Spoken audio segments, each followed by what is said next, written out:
आज हम एक ऐसी कहानी सुनने वाले हैं जिसमें विज्ञान है, समाज है और एक बहुत ही भयानक बीमारी के खिलाफ लड़ी गई एक जबरदस्त जंग है।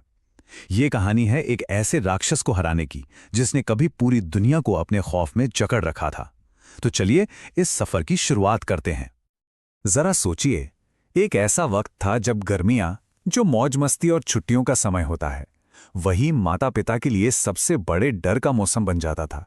गलियां वीरान हो जाती थीं, स्विमिंग पूल पर ताले लग जाते थे और बच्चों को घरों के अंदर ही रहने को कहा जाता था। ये डर था पोलियो का। तो आखिर ये अदृश्य दुश्मन था कौन? इस कहानी का विलेन असल में क्या था? चलिए थोड़ा गहराई में उतरते हैं और इसे समझते हैं। पोलियो वायरस ना एक बहुत ही शातिर दुश्मन है। ये बड़ी खामोशी से फैलता है और सीधा शरीर के कमांड सेंटर, मतलब हमारे सेंट्रल नर्वस सिस्टम पर हमला बोल देता है।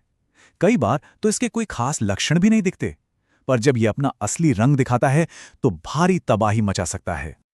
और इसका असर सच पूछिए तो बहुत ही भयानक था। ये बीमारी खास तौर पर छोटे बच्चों को अपना शिकार बनाती थी और कुछ मामलों में तो उन्हें जिंदगी भर के लिए अपाहिज बना देती थी।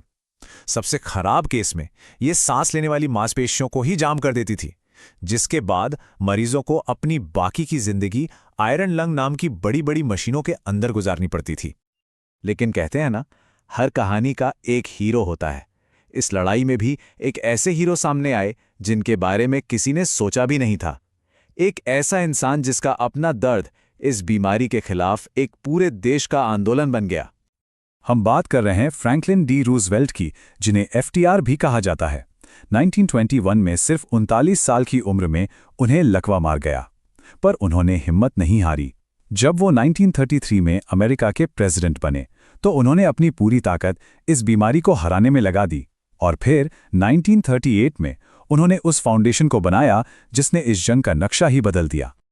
FDR की ये मशहूर बात सिर्फ पॉलिटिक्स के लिए नहीं थी, ये पोलियो के खौफ के खिलाफ एक जंग का ऐलान था। उन्होंने मार्च ऑफ डाइम्स नाम का एक कमाल का अभियान शुरू किया। इसमें आम लोगों से अपील की गई कि वो रिसर्च के लिए थोड़ा थोड़ा पैसा दान करें, और लोगों ने उनकी बात सुनी। देखते ही देखते छोटे छोटे दानों से एक बहुत बड़ा आंदोलन खड़ा हो गया। तो अब कहानी में एंट्री होती है साइंस की। लोगों का पैसा था, इरादा पक्का था, और अब दुनिया के बेस्ट साइंटिस्ट्स एक वैक्सीन बनाने की रेस में लग गए। इस रेस में दो नाम सबसे आगे चल रहे थे। इस रेस में दो हीरो सामने आए, डॉक्टर जोनास साल्क और डॉक्टर एल्बर्ट सैबिन। अब कमाल की बात यह थी कि दोनों का तरीका बिल्कुल अलग था। एक तरफ डॉक्टर साल्क ने मरे हुए वायरस से इंजेक्शन वाली वैक्सीन बनाई, तो दूसरी तरफ डॉक्टर सैबिन ने एक बहुत ही कमजोर जिंदा वायरस से पीने वाली ड्रॉप्स तैयार की। रास्ते अलग अलग थे, पर मंजिल एक ही थी, पोलियो का खात्मा। तो अब सवाल यह था, दो वैक्सीन, एक ही मकसद, पर दुनिया को बचाएगा कौन? किसकी वैक्सीन पहले आएगी? कौन सी ज्यादा असरदार होगी? पूरी दुनिया ने अपनी सांसें थाम ली थीं। अच्छा, वैक्सीन बना लेना तो एक बात है, पर यह साबित करना कि वो सेफ भी है और काम भी करती है, वो बिल्कुल अलग कहानी है। और इसके लिए जो किया गया वो इतिहास में पहले कभी नहीं हुआ था। साल था 1954 और शुरू हुआ इतिहास का सबसे बड़ा पब्लिक हेल्थ ट्रायल। एक दो नहीं, बल्कि 18 लाख से भी ज्यादा बच्चे, जिन्हें बड़े प्यार और गर्व से पोलियो पायनियर्स का नाम दिया गया, वो इस बड़े मिशन का हिस्सा बने। और फिर महीनों के लंबे इंतजार के बाद वो खबर आई जिसका सबको इंतजार था। साल की वैक्सीन कामयाब थी, वो सेफ थी और असरदार भी। पर कहानी में एक दुखद मोड़ आना अभी बाकी था।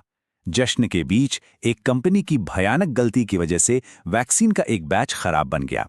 इससे कई बच्चे बीमार पड़ गए और कुछ की तो मौत भी हो गई। इस कटर घटना ने लोगों का भरोसा तोड़ दिया, पर इस त्रासदी से एक बहुत जरूरी सबक भी मिला। इसके बाद ही वैक्सीन सेफ्टी को लेकर इतने कड़े नियम बनाए गए जो आज तक हमारी रक्षा करते हैं। खैर, इतनी बड़ी मुश्किल के बाद भी ये लड़ाई रुकी नहीं। साल्क की वैक्सीन और फिर बाद में आई सैबिन की वैक्सीन, दोनों के साथ मिलकर दुनिया ने इस बीमारी को जड़ से खत्म करने का बीड़ा उठाया। और नतीजा वो वाकई हैरान करने वाला है। जरा इन आंकड़ों पर नजर डालिए। 1988 में पोलियो के 3.5 लाख केस थे। 3.5 लाख, और आज 50 से भी कम, मतलब 99.9% की कमी। ये इंसानी इतिहास की सबसे बड़ी जीतों में से एक है, इसमें कोई शक नहीं। आज हम जीत के बहुत बहुत करीब हैं। बस जरा सी दूरी बाकी है। पूरी दुनिया से वाइल्ड पोलियो वायरस खत्म हो चुका है, सिवाय 2 देशों के, अफगानिस्तान और पाकिस्तान। वहां के मुश्किल हालात की वजह से आखिरी जंग बस इन्हीं 2 जगहों पर लड़ी जा रही है। तो इस पूरी कहानी से हमें क्या मिलता है? क्या ये सिर्फ एक बीमारी को हराने की कहानी है? नहीं, बिल्कुल नहीं। इसकी जो विरासत है वो आज भी हमारे साथ है, हमारे चारों ओर है। सोचिए, इस एक लड़ाई ने क्या क्या बदल दिया। जो लोग पोलियो से बच गए वो डिसेबिलिटी राइट्स मूवमेंट के सबसे बड़े अगुवा बने। दुनिया को एक साथ मिलकर हेल्थ प्रॉब्लम से लड़ने का एक ब्लूप्रिंट मिला। वैक्सीन कितनी सेफ होनी चाहिए इसके लिए नए नियम कानून बने। और सबसे बड़ी बात, इसने ये साबित कर दिया कि जब सब लोग मिलकर एक लक्ष्य के लिए काम करें तो कुछ भी नामुमकिन नहीं है। तो आखिर में पोलियो की ये कहानी हमें क्या सिखाती है? ये सिर्फ गुजरे जमाने की बात नहीं है, ये एक सबूत है, एक उम्मीद है कि जब साइंस, हिम्मत और एकता एक साथ आ जाएं, तो हम किसी भी राक्षस को हरा सकते हैं। सवाल बस इतना है कि आज हमारे सामने जो बड़ी बड़ी चुनौतियां हैं, क्या उनके लिए हम फिर से वैसे ही एक हो सकते हैं?